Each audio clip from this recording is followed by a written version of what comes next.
everybody, this is Brian from Art Party Unlimited. Today I want to show you how to apply gesso to your canvas. So today we have our blank canvas. I got a little bit of smudgy paint on there. Don't worry about that if you've got a couple little blemishes on your canvas. No big deal. We're about to cover that up. I have the most important thing here is my Bob Ross black gesso that we're going to apply to the canvas to turn this canvas nice and black for us. Now you have 2 or 3 options you can use. You can use an acrylic brush because black gesso is an acrylic paint.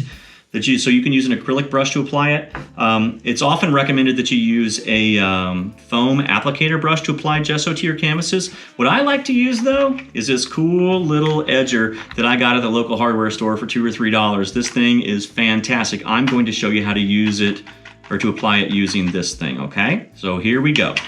First thing we're going to do is, this thing happens lickety-split, by the way. First thing we're going to do is we're just going to give a nice little squirt of gesso out there. Boy, I made a mess. Great. So we're going to give ourselves a nice little squirt of gesso. We're just going to take this applicator that we have here, okay, and I'm just going to smear this around. Make sure you do nice even covering. You don't need a ton of it. Just make sure you turn your canvas black, okay? Now, if you use a foam applicator brush, it's going to take you, I don't know, 5 or 10 minutes to apply the gesso to your canvas. But when you do it this way, you saw it took me about 20 seconds, and we are all done, ladies and gentlemen. That right there is how you do your gesso.